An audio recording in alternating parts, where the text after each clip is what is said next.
a Noé: entra na arca, você e toda a sua família, porque você é o único justo que encontrei nesta geração. Leve com você 7 casais de cada espécie de animal puro, macho e fêmea, e um casal de cada espécie de animal impuro, macho e fêmea. E leve também 7 casais de aves de cada espécie, macho e fêmea, a fim de preservá-los em toda a terra. Daqui a 7 dias farei chover sobre a terra 40 dias e 40 noites. Farei desaparecer da face da terra todos os seres vivos que fiz. E Noé fez como o Senhor lhe tinha ordenado. Noé tinha 600 anos de idade quando as águas do dilúvio vieram sobre a terra. Noé, seus filhos, sua mulher e as mulheres de seus filhos entraram na arca por causa das águas do dilúvio. Casais de animais grandes, puros e impuros, de aves e de todos os animais pequenos que se movem rente ao chão, vieram a Noé e entraram na arca como Deus tinha ordenado a Noé. E depois dos 7 dias, as águas do dilúvio vieram sobre a terra no dia em que Noé completou 600 anos, 1 mês e 17 dias. Nesse mesmo dia, todas as fontes das grandes profundezas jorraram e as comportas dos céus se abriram e a chuva caiu sobre a terra 40 dias e 40 noites. Amém? Podeis assentar, igreja. Glória a Deus. Louvado seja o nome do Senhor. Aleluias. Meus irmãos, existem duas narrativas aqui, 2 histórias aí com H, de tragédias na Bíblia, de grande destruição na Bíblia, na humanidade, na história da humanidade, que seria essa do dilúvio, que obviamente foi a maior, foi o primeiro juízo que Deus trouxe sobre a terra, e posteriormente a destruição daquela região de Sodoma e Gomorra. Então teve ali uma grande destruição naquela região, encabeçada por 2 cidades, mas que não foram destruídas apenas 2 cidades, mas toda aquela região. Glória a Deus. Amém? Na primeira história, no primeiro acontecimento, houve um aviso prévio, tá? Foi avisado que isso iria acontecer previamente. No segundo, não houve aviso. A coisa aconteceu repentinamente. Glória a Deus. Amém? Na primeira situação, foi avisado. Na segunda situação, não foi avisado. Não houve advertência. Glória a Deus. Na primeira situação, foi avisada cerca de 120 anos antes de acontecer. Porque aqui, quando nós lemos, já foram os últimos dias que anteciparam o acontecimento. Aqui foi quando Deus, 7 dias antes, Deus deu 7 dias a Noé, para Noé preparar tudo para o dilúvio. Seria assim: olha, entre na arca agora. E seria assim: aloje os animais. Você vai ter 7 dias para colocar os mantimentos, para acondicionar os animais, para arrumar os animais, para colocar os animais na arca, para preparar o mantimento para esses 40 dias e 40 noites, para vocês e para todos os animais que estão aí com vocês. Você vai ter 7 dias para fazer isso. Aleluias. Amém? Você vai ter 7 dias para fazer isso. Então, desse dia que Deus avisou a Noé, até o dilúvio, nós lemos, foram 7 dias. Desse dia que Deus avisou a Noé, Noé então vai para a arca, entra na arca, e os animais seguem Noé, os animais vão até Noé. Noé não teve que ir atrás de animal nenhum. Os animais foram até Noé, voluntariamente, cada casal foram até Noé, e Noé só teve o trabalho, vamos dizer assim, de organizar os animais, colocar ali nos seus devidos lugares e providenciar o alimento. No 7º dia, os anjos do Senhor vieram e fecharam a arca. Fecharam a arca por fora, trancaram a arca, vedaram a arca, antes do dilúvio acontecer. E os anjos ficaram montando guarda na arca. Glória a Deus. Quando os abismos da terra se abriram, e as nuvens do céu, e as portas do céu também, a história aqui é que veio água de baixo e água de cima. Não só chuva não, tá, gente? Era chuva e água brotando da terra. Glória a Deus. Esses 7 dias, quando isso aconteceu, ele já estava lá dentro, já estava tudo pronto, tudo preparado. Porque essa água subiu muito rápido. Glória a Deus, tá? Não deu tempo das pessoas providenciarem qualquer tipo de solução para escapar. Elas subiram muito rápido. Aleluias. E aconteceu o que Deus disse que ia acontecer. Foi exterminado toda a vida da terra. Toda a vida da terra foi exterminado. Glória a Deus. Aleluias. Amém? Mas o Senhor queria que isso acontecesse? Não. Não queria que isso acontecesse. Por esta razão que o Senhor faz o anúncio deste acontecimento a Noé 120 dias, 120 anos antes desse dia. 120 anos antes desse dia. O Senhor avisa que esse dia iria chegar. O Senhor anuncia esse acontecimento e dá a seguinte ordem: construa uma arca, que esta arca, essa embarcação, é que vai servir de salvação para todos aqueles que nela se encontrarem. Amém? Então, a embarcação tinha como propósito não ter apenas a família de Noé, mas ter todos aqueles que acreditassem nesta revelação, vamos dizer assim, que acreditasse nessa profecia, que acreditasse neste anúncio da parte de Deus. Conta os livros que inicialmente aquelas pessoas acreditaram no velho Noé, mas por tardar o cumprimento da promessa, eles passaram a desacreditar. Igreja, olha só que coisa interessante. Aleluias. Glória a Deus. A gente é muito imediato, a gente é muito apressado. A gente quer que Deus anuncie uma coisa hoje e amanhã se cumpra, ou a semana que vem, ou o mês que vem. Aleluias. Aleluias. Aleluias. Mas pense bem, você já imaginou a dor, você já imaginou o problema que foi gerado com aquele dilúvio? Foi destruído toda a espécie humana, gente. Tudo que havia vida sobre a terra morreu.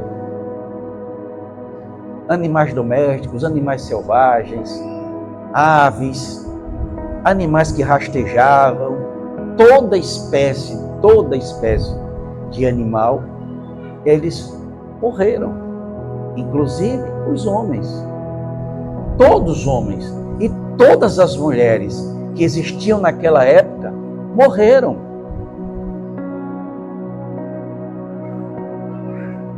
Isso era algo que já estava determinado e era algo que não se podia voltar atrás. Isto vai acontecer. Glória a Deus. Qual é a solução? Se converta, se arrependa e entre na arca. Aí Deus deu quanto tempo para isso acontecer na vida daqueles homens? 120 anos. 120 anos para que eles, em algum momento da vida, eles tomassem essa decisão, eles se arrependessem. Aleluias. Para quê? Para se salvar. Para se salvar. Olha só, segunda epístola de Pedro, capítulo 3, versículo 9. Olha o que está escrito, diz assim: o Senhor não retarda a sua promessa, ainda que alguns a tenham por tardia, mas é longânimo para convosco, não querendo que alguns se percam, senão que todos venham a arrepender-se. Amém? Então, por que aqui o Senhor protela o cumprimento? Ou avisa com grande antecedência? O objetivo, igreja, é que todos se arrependam, que todos tenham ouvido, porque aquela mensagem do dilúvio, aquele evangelho do dilúvio, vamos dizer assim, ele foi pregado durante os 120 anos. Durante os 120 anos, ele foi anunciado. Noé construía a arca e anunciava o dia do dilúvio. Ele construía a arca e apregoava o arrependimento. Ele construía a arca e anunciava o dilúvio. Ele construía a arca e apregoava o arrependimento para escapar daquele dia. Aleluias. Amém? Então foram 120 anos. Deus concedeu à humanidade 120 anos para se arrepender. 120 anos para se arrepender. Glória a Deus. Resultado: não se arrependeram. Não aproveitaram o tempo dado. Não aproveitaram a oportunidade. O dilúvio veio, porque Deus não é o homem para que minta, nem filho do homem para que se arrependa. Quando Deus fala, se cumpre. Aleluias. O dilúvio veio e destruiu toda a humanidade, exceto aqueles que se encontravam na arca. Glória a Deus. Muitos têm a promessa do Senhor por tardia, mas Pedro disse, mas não é isso não. Não é que ele é tardio, é porque ele é longânimo. Ele dá tempo a vocês para se arrependerem. O Senhor deu 120 anos àquela nação, e o Senhor está dando a nós, nos deu 2000 anos. 2000 anos para nos arrependermos. Para se arrepender o maior número de pessoas possível. Porque o Senhor anunciou e vai acontecer a vinda do Senhor Jesus. Jesus vai vir buscar a sua igreja e a porta da graça vai se fechar e o mundo vai se tornar em um grande caos, em uma grande dor, em um grande sofrimento. O Senhor descreve que esses dias que se seguirão serão dores e sofrimento como nunca houve antes. Aleluia. Nunca houve antes. Meus irmãos, dor, ela tem intensidade, tá? Escuta, dor tem intensidade. Existe aquela dorzinha, existe uma dor maior, existe uma dor muito maior, existem dores muito grande. Por exemplo, quem de vocês já quebrou um osso? Uma das coisas que dói muito é quando se quebra, quando se fratura um osso. Glória a Deus. Bem? Normalmente, por exemplo, eu passei por 2 experiências de fratura.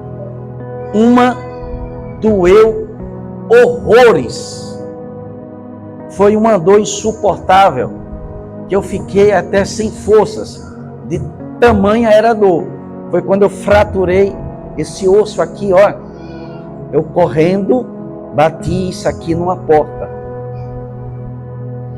Bati com tanta força que eu vinha correndo muito, que o osso ele não quebrou, ele trincou, ele rachou.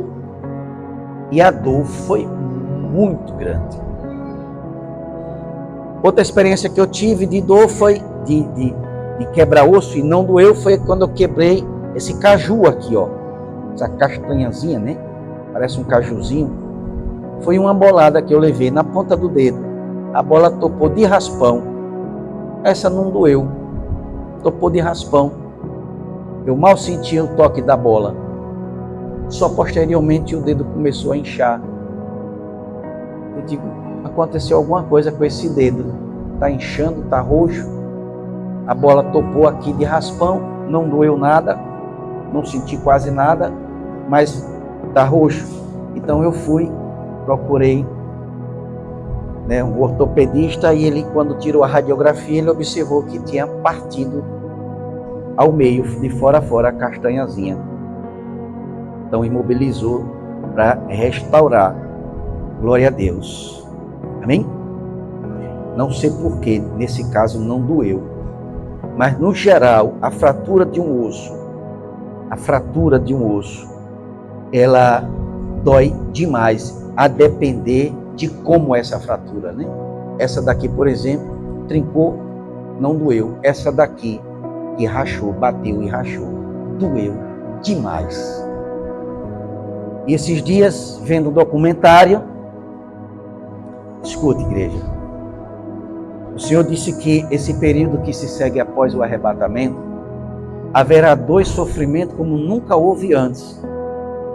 E o documentário consistia em fazer estudos de ossos que foram achados ali na Europa, para saber por que aquelas pessoas morreram, como elas morreram, o que foi que houve, quem eram aquelas pessoas, aquela pesquisa, tá, daqueles ossos.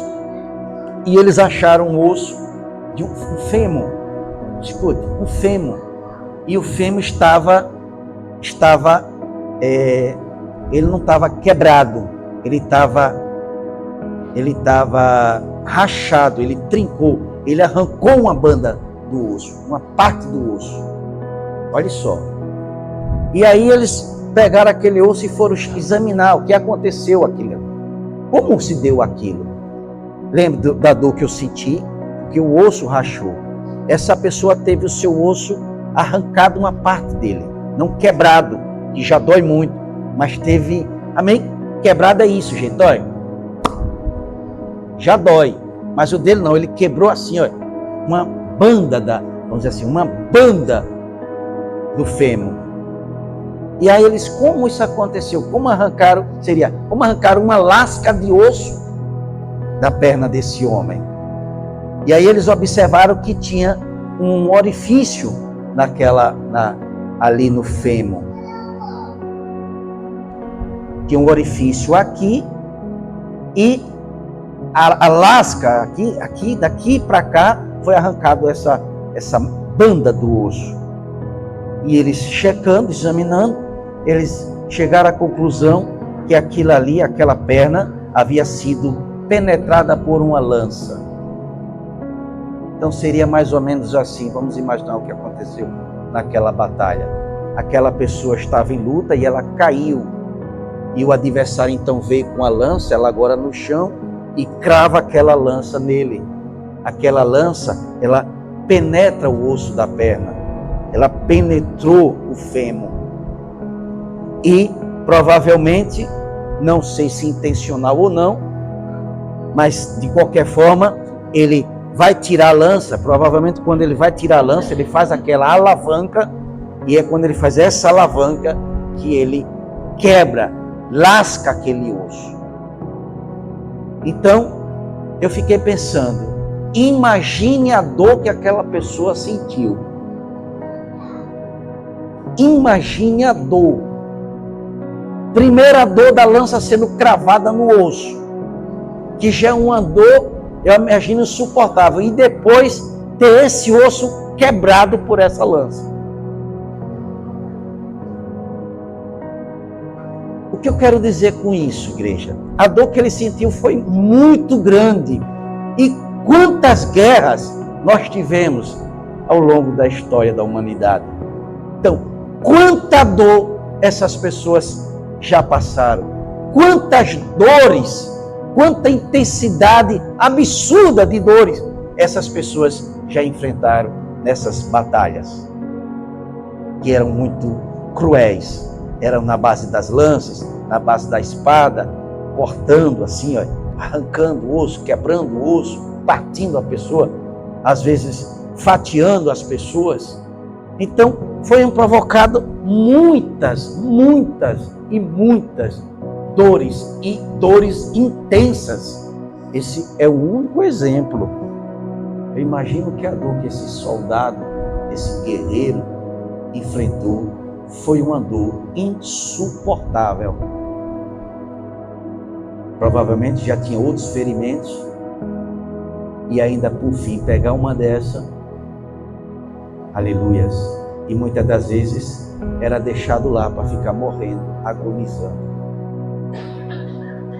na dor, morrer agonizando na dor, aleluias, até que a morte o livrasse daquele sofrimento. E o Senhor diz assim: eu vou voltar. Aleluias. Eu vou voltar. Eu vou vir buscar a minha igreja. E quando eu buscar a minha igreja, quando eu vier buscar a minha igreja, o mundo será entregue ao adversário. E o adversário vai promover dor e sofrimento. Ele fala de dores e sofrimentos como nunca houve antes. Por esta razão, que no passado, ele deu 120 anos para as pessoas se arrependerem. E hoje, ele dá 2000 anos para as pessoas se arrependerem. Porque ele não quer que, assim como aqueles passaram pelo dilúvio, ele não quer que a humanidade passe pelo que está por vir. Por essa razão, por essa graça de Deus, por essa compaixão de Deus, Jesus ainda não voltou. Porque Ele quer que você se arrependa. E agora você esteja como no segundo grande acontecimento, que foi sem aviso. Sodoma e Gomorra viu de repente, de madrugada, amanhecendo o dia, e ainda foi à noite, tá? Que a coisa aconteceu. De madrugada, viu o céu se iluminando de pedras em chamas, chovendo sobre a sua cidade, trazendo completa devastação, completa destruição sobre aquelas cidades e toda aquela região. Não houve anúncio. Isso chegou de repente. Não houve anúncio. Mas aquele que era justo, aquele que era fiel, aquele que era consagrado ao Senhor, esse foi salvado, esse foi resgatado, esse foi retirado da destruição. Não houve aviso, mas houve resgate. Aleluias. O Senhor fala do dilúvio dizendo: eu estou avisando a vocês há 2000 anos, mas quando eu vier, vai ser como Sodoma e Gomorra, não vai ter aviso. Eu vou chegar de noite, ou seja, naquele momento em que ninguém espera. Está todo mundo ali, olha, preocupado com as suas vidas, está todo mundo preocupado consigo mesmo, todo mundo preocupado com o seu futuro, todo mundo na escuridão do engano. Nessa hora, eu virei. O mal vai ser tomado, o mal vai cair sobre vocês. Mas aquele que for justo, que se encontrar fiel, que se encontrar íntegro, que se encontrar obediente, antes que isso aconteça, eu resgato, eu tiro, eu livro, Isso é o que a Bíblia diz, que é o arrebatamento. Ele vai arrebatar os salvos e deixar que a chuva de fogo e saraiva caia sobre os ímpios, sem aviso. Amém? Amém, igreja? Então vamos aproveitar o tempo que nos é dado para nos arrependermos e a gente consertar a nossa vida, para a gente estar preparado para quando for de noite, que o meteoro, que a chuva estiver caindo sobre a terra, a gente ser resgatado. Amém? Vamos ficar de pé, vamos orar ao Senhor.